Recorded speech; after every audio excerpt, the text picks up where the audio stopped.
पेन्शनधारकांसाठी मोठी बातमी आहे. पेन्शनचा SMS कधी येणार आहे ते आपण पाहूया.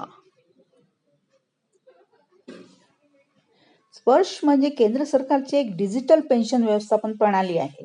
संरक्षण विभागातील माजी सैनिक, कुटुंब पेन्शनधारक तसेच काही इतर केंद्र सरकारी पेन्शनधारकांची पेन्शन या प्रणालीद्वारे दिली जाते. स्पर्श प्रणालीमध्ये पेन्शन प्रक्रिया, पेमेंट स्टेटस, जीवन प्रमाणपत्र, बँक तपशील, KYC अपडेट अशा सर्व गोष्टी ऑनलाईन केल्या जातात. त्यामुळे स्पर्शकडून येणारे संदेश हे बहुतांश वेळा सिस्टीमद्वारे आपोआप पाठवलेले असतात आणि त्यामागे एखादी प्रशासकीय प्रक्रिया किंवा पूर्ण झालेली असते.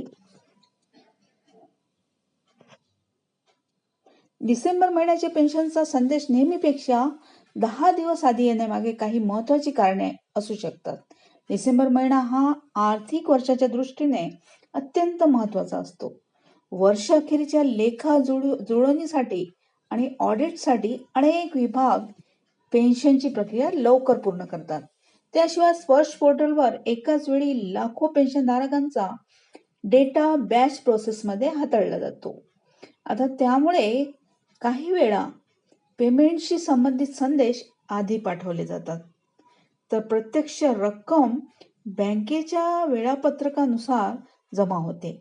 याचा अर्थ असा नाही की पेन्शन थांबवली जाते.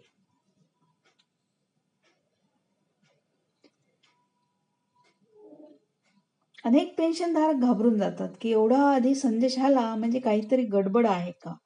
मात्र अशा परिस्थितीत घाबरण्याची गरज नाही. सर्वप्रथम आपल्या बँक खात्याचे स्टेटमेंट, पासबुक किंवा नेट बँकिंग तपासावे. त्यानंतर स्पर्श पोर्टलवर लॉग इन करून पेमेंट स्टेटस पाहावे. बहुतेक वेळा 1 ते 3 कामकाजाच्या दिवसात रक्कम खात्यात जमा होते. जर तरीही पेन्शन जमा झाली नसेल तर संबंधित बँक शाखेशी संपर्क साधावा. आता सर्वात जास्त चर्चेत असलेल्या 8व्या वेतन आयोगाबाबत वास्तव समजून घेणे आवश्यक आहे. सध्या केंद्र सरकारकडून 8व्या वेतन आयोगाची अधिकृत स्थापना झाल्याची कोणतीही अंतिम अधिसूचना जारी करण्यात आलेली नाही. मात्र कर्मचारी संघटना, माध्यमांचे अहवाल आणि संसदेतील प्रश्नोत्तरांमधून 2026च्या आसपास नवीन वेतन आयोग येण्याची शक्यता व्यक्त केली जात आहे. याआधी 7वा वेतन आयोग 2016 पासून लागू आहे आणि साधारणपणे प्रत्येक वर्षाने नवीन वेतन आयोग नेमला जातो.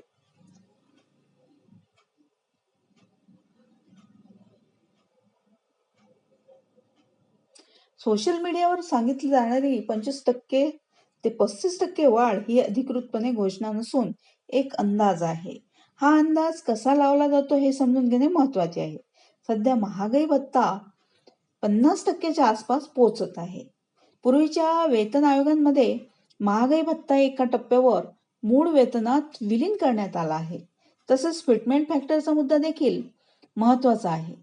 7व्या वेतन आयोगात फिटमेंट फॅक्टर 2.57 होता, तर 8व्या वेतन आयोगात तो 2.8 ते 3.0 दरम्यान असू शकतो, असा अंदाज व्यक्त केला जात आहे.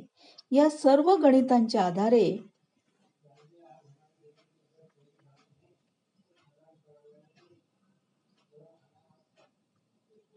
सोशल मीडियावर सांगितली जाणारी